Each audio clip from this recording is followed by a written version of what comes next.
Hi, my name's Brian, and I was just thinking, while you've got this engine out on your Subaru, it's a good idea to replace a couple of gaskets because it's really hard to do it with the engine in. One of which is the access here.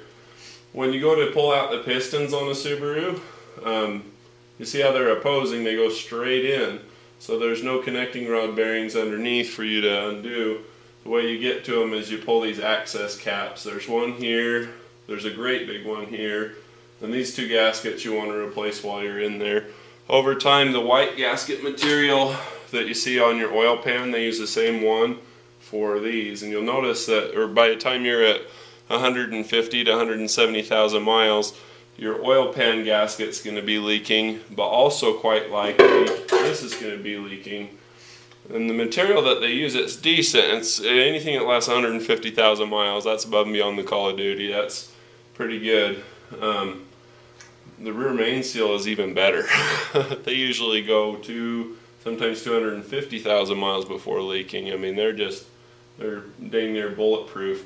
But these will leak over time. The gasket material will break down and it'll start to seep. And you'll have oil coming out here. It'll come out through either side here or here, and then dribble down and then drip from here. So you're like, oh, it's the oil rear main seal. But almost never is. It's almost always this one right here. I do this one just for good measure. To get these off, they're a little tough, they're a little stuck. So what I use is an impact driver. This is an impact driver, and you'll notice that you can do it either way like that.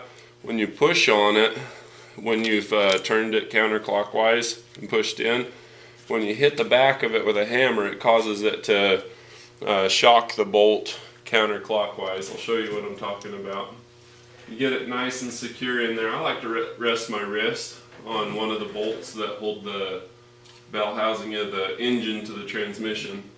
They both kind of have a belt housing on these, but you just hit them like that and you'll find that they come out really easy. If you don't do that, you may struggle. You may find that you're stripping them out and having to cross cut them and use a flat screwdriver. So you'll need to pulley the Flexplate or flywheel, depending if you're a manual or automatic transmission. But it's worthwhile to do these if you have the engine out. Also recommend doing, prepare yourself. I'm going to make you sick because I'm not doing tripod anymore. I got to carry it. When you do the oil pan, you'll notice that that's where the oil dipstick tube comes from. See, we're moving now. I'm going to make you sick. When the engine's in there, the oil pan sits in the cross member cradle about like that. You'll see that there's 4 bolts on the back there. 1, 2, 3, 4. And there's 4 holes here. The old GL10s, the really old ones, those matched. Kind of. 3 out of 4 matched. Now on these, only 2 out of 4 match. You see how the 2 holes here in the middle, they line up with them, and you can get to them with a screwdriver because the oil pan bolts are 10 millimeter, but they're also a Phillips. You can stick a Phillips through there and a magnet, and through a little MacGyverism you can get to it. With these, not so much.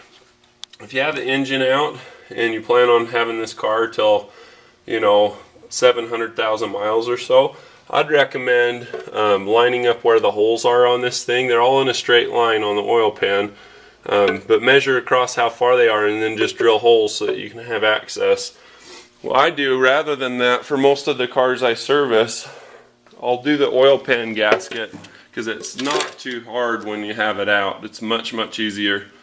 But I'll use a product that's called Permatex Right Stuff. If you've seen any of my videos, you've seen this a lot of times. I like the caulking gun one. I get better control and there's less waste. It seems like a more responsible option to me. It also comes in an Easy Cheese propellant can, and that's also effective. But this is more efficient and easier to control. So anyway, that's what I use, and because I use this usually lasts, sometimes 200,000 miles or more, depending on driving. If it's a commuter car, it'll definitely last that long. If it's a grocery getter, it's different. A grocery getter is an extreme service vehicle, and it's all a matter of temperature cycles. Temperature cycles is a cycle from cold to hot back to cold. That's a temperature cycle. So if you do a whole lot of short trips where you barely get it up to operating temperature and then shut her down, Go to the grocery store, shut her down. Go home, shut her down. That's the hardest on a car. That's extreme service, and that seems the opposite. You think driving across the whole United States to, you know, Canada to Alaska and back, you think that's extreme service, but that's highway miles. You warm up once and then cool down. And so it's not as bad. That's what cooks all of the gaskets and makes your engine leak is temperature cycles and also extreme heat. If you overheat the vehicle, it cooks all the gaskets and seals and makes them leak. Or if you use an oil additive, you know, like one of those just drop in a bottle of fix everything cheap, what that does is it causes these seals from the inside where the oil is, where you put that nasty shit in, it causes your seals to expand and soften, and you'll have a temporary good result.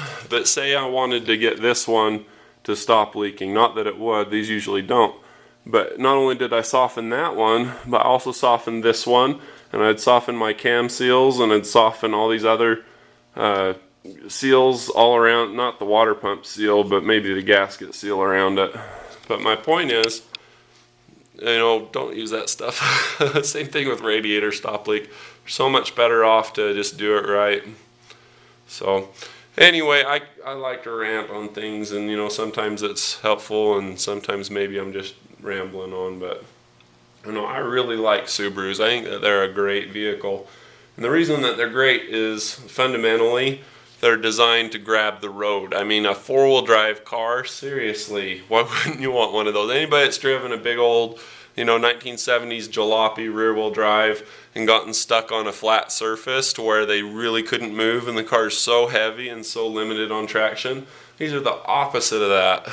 These cars, or you know, like a Chevy Lumina, like in high school I had one of those. It was a 92 or 94 Chevy Lumina. It was a hot car for the time. You know, I was a class of 96. But the thing is, that Lumina, I put tire chains on, I go anywhere I want. But as soon as one of the tire chains comes off, the wheel that lost the tire chain would spin and I'd instantly be stuck. It would transfer from the wheels that grip to the wheels that slip. I mean, it was just asinine, frustrating situation. But with these cars, they're really light and they're four-wheel drive and they grip and they get you where you want to go. Now the beauty of the Subaru is not in the paint. You know, like this is a 2002 and they still haven't figured out how to, you know, zinc coat or zinc dip it so that it doesn't rust. But I mean, if you make a car last forever, and they're darn close, these guys in Toyota, you know, Honda, I guess somewhat. But you make a car last forever, you don't get any repeat business. So if you're going to have a weak link, I like the idea of having it be the paint or the body.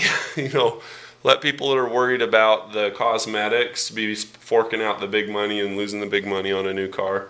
But these cars, they do a really good job of getting you where you need to be because they're light, they're four-wheel drive, and they're also dependable. They're very serviceable. The engines are a little tricky on them because they're a pancake motor.